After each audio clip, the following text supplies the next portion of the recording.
प्यारे बच्चों नमस्कार। स्वागत है आपका चैनल मैथ्स मैजिक 82 में। प्रश्नावली 2A हम लोग पूरी कर चुके हैं। अब देखते हैं प्रश्नावली 2B। उसके सवाल लगाने से पहले आपको समझना पड़ेगा किसी द्विघात बहुपद के गुणांकों और शून्यांकों में संबंध। तो द्विघात बहुपद क्या होता है आप जानते हैं कि जिसमें उपस्थित चर की घात कितनी होनी चाहिए, सबसे बड़ी घात 2 होनी चाहिए, वही होता है द्विघात बहुपद। तो मान लेते हैं, माना कोई बहुपद f(x) या px, इसको ऐसे लिख सकते हैं कि बहुपद की अंग्रेजी होती है पॉलिनोमियल, तो px भी लिख सकते हैं, fx भी ऐसे लिख देते हैं। ax² plus bx plus c एक द्विघात बहुपद है। अब द्विघात बहुपद है तो यहाँ देखा आपने x की घात 2 है, इसलिए इसको द्विघात बहुपद कहते हैं। अब इसमें अगर x की घात 2 नहीं होगी, अगर a 0 हो जाएगा तो ये पद ही हट जाएगा, तो द्विघात बहुपद नहीं होगा, इसलिए a does not equal to 0 साथ में लिखा होता है। इसके शून्यक मान लें के शून्यक अल्फा तथा बीटा हैं। तो क्या होता है, जो शून्यक होते हैं वो x का मान तो होते हैं, यानी कि x बराबर अल्फ़ा है, x बराबर बीटा है, यानी कि x माइनस अल्फ़ा और x माइनस बीटा इधर पक्षांतर करेंगे तो जैसे x बराबर अगर निकला अल्फ़ा तो क्या हो जाएगा कि x माइनस अल्फ़ा बराबर 0, इस तरह हो जाता है, यानी कि पक्षांतर कर लिया तो ये x minus alpha x minus beta समीकरण इस बहुपद को प्रदर्शित करेंगे।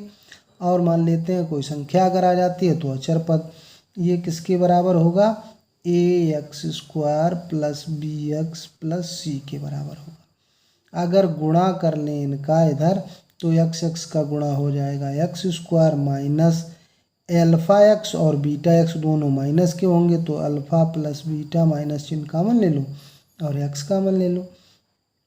और जब माइनस माइनस का गुणा होगा तो प्लस हो जाएगा अल्फ़ा बीटा बराबर होगा ax² plus bx plus c। तो अगर तुलना करें यहाँ पे x² x अचर पद के गुणांकों की तुलना, अचर पद के गुणांकों की तुलना करने पर, अगर हम तुलना करेंगे अचर पद के गुणांकों की तो क्या होगा, देखो यहाँ पे ax² लिखा, यहाँ kx² हो जाएगा, तो x² का गुणांक क्या हुआ, यहाँ k यहाँ a जो x² के साथ होता लिखा हुआ है। अब x के गुणांक की तुलना करें तो माइनस k और अल्फ़ा प्लस बीटा होगा। इधर गुणा तुलना करें तो ये क्या हो जाएगा, v हो जाएगा। अचर पद की तुलना करें तो k इंटू अल्फ़ा बीटा, और यहाँ अचर पद कितना है c, ये आ गया।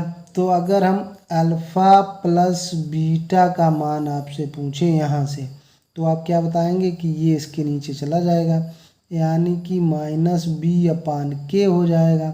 और k का मान कितना है a, तो माइनस b/a, यानी कि जब भी मूलों का योगफल पूछा जाए तो आपको जो बहुपद दिया है उसमें x के गुणांक का, यानी कि माइनस x का गुणांक, यही तो है, x का गुणांक है भी, और बट्टे a क्या है, x² का गुणांक, x² का गुणांक। ये फार्मूला आपको याद रखना है। अल्फ़ा प्लस बीटा अगर हम पूछें तो आप बताएंगे माइनस b/a, या कहेंगे माइनस x का गुणांक बटे y का गुणांक। यहाँ से अल्फ़ा बीटा पूछें आपसे तो क्या हो जाएगा, c/k, गुणा वाली संख्या पक्षांतर होके भाग में चली जाती है, और k का मान a है तो c/a हो जाएगा। c क्या होता है, अचर पद होता है, बटे ए आपको पता है एक्स स्क्वायर का गुणांक है। तो ये भी फार्मूला आपको याद रखना है। यही किसी बहुपद के शून्यांकों और गुणांकों का संबंध है। ये शून्यांक है अल्फा बीटा और ये गुणांक हैं एक्स स्क्वायर के। तो यही संबंध होता है। ये प्रूव नहीं करना है आपको, केवल याद रखना है। और अगर हमको अल्फा बीटा दिए हैं और कोई समीकरण पूछा जाता है द्विघात समीकरण, तो इस सूत्र का प्रयोग हम लोग करेंगे, x square minus alpha plus beta into x plus alpha beta. मैं एक और तरीका इसका बताऊंगा समीकरण ज्ञात करने का, वीडियो को लास्ट तक देखिएगा। प्रश्नावली 2B का पहला सवाल है, निम्न बहुपदों के शून्यक ज्ञात कीजिए और शून्यकों तथा गुणांकों के बीच संबंध की सत्यता की जांच कीजिए। जो अभी अपने सूत्र सीखा उसी से संबंधित है। पहले तो शून्यक ज्ञात करने के लिए आपको क्या करना है, इसके गुणनखंड करने हैं। अब गुणनखंड करने आपको आते होंगे, नहीं आते हैं तो मैं बताऊंगा, कोई दिक्कत वाली बात नहीं है। कैसे करते हैं गुणनखंड? अगर एक्स स्क्वायर का गुणांक 1 हो तो अचर पद के ऐसे खंड कीजिए जिनका योग या अंतर बीच वाली संख्या प्राप्त हो जाए। जैसे इसमें अचर पद कितना है, 8, तो 8 कौन से पहाड़े में आता है, 8 एकम 8 आता है। फिर उसके बाद आपने किया 4 दूना 8 होता है। अब 4 में से 2 अगर घटा देंगे तो 2 बच जाएंगे। तो बस यही हमको मिल गया। जब ऐसा मिल जाए तो समझ लो इस बीच पहला पद वैसे ही लिखना है, बीच वाले पद को कैसे लिखना है, 4 माइनस 2, 4 माइनस 2 एक्स लिखा है तो एक्स भी लिख देंगे, जो चिन्ह लगा था वही चिन्ह हमने लगा दिया। अब और समझिए, एक्स स्क्वायर इस माइनस का अंदर गुणा करेंगे तो -4x और माइनस माइनस प्लस हो जाएगा 2x माइनस 8। अब 4 पद आपको प्राप्त हो जाएंगे क्योंकि बीच वाले पद को हमने 2 भागों में बांट दिया है। अब पहला पद में जो पहले 2 पद हैं उनमें क्या कॉमन है, तो यहाँ x और यहाँ x, ये एक्स स्क्वायर है तो 1x बच जाएगा, कॉमन भाग देंगे और यहाँ भाग देंगे तो x खत्म हो जाएगा, 4 बचेगा। इन दोनों में देखो x यहाँ तो है नहीं तो संख्या 2 से भाग चला जाएगा, x और 2 का भाग 8 में देंगे 4। अगर ये संख्या और ये संख्या आपकी एक जैसी आती है तो समझ लो आपका सवाल सही है। फिर वही संख्या कॉमन ले लेंगे तो बचेगा क्या, ये x बच जाएगा और आगे +2, इतना कर लेंगे आप। ये गुणनखंड हो गए इसके।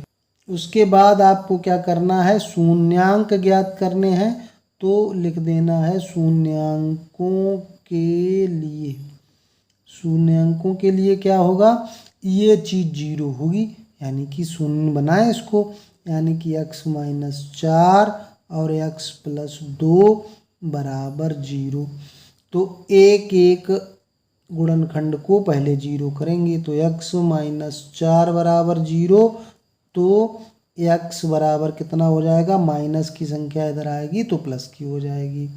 और जब x प्लस 2 बराबर 0 तो x बराबर ये प्लस की संख्या है तो इधर आएगी माइनस की हो जाएगी। मतलब चिन्ह बदल जाते हैं पक्षांतर में और कुछ नहीं होता। अब उसके बाद समझिए ये हमें शून्य ज्ञात हो गए, 4 और -2। इन्हीं को हम एक अल्फा मान लेते हैं, एक को बीटा मान लेते हैं।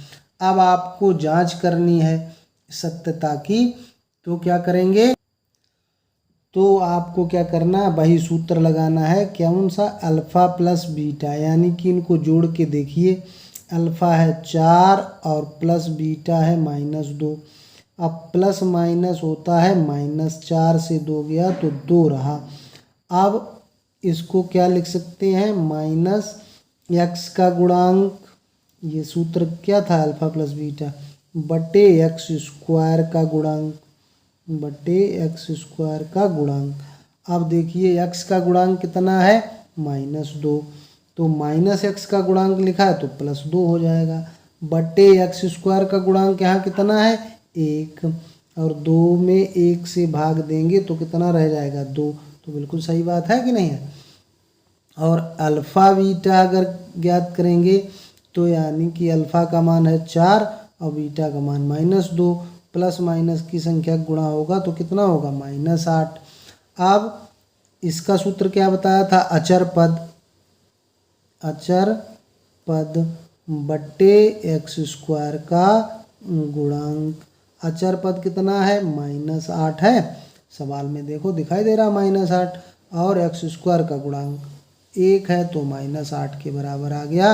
यानी कि सत्यता की जांच भी हो गई, जो अल्फ़ा बीटा निकाला और जो सूत्र हमने ऊपर बताया था आपको वो दोनों मान बराबर हैं। तो इसी प्रकार से पहले पार्ट के सारे सवाल आपको करने हैं।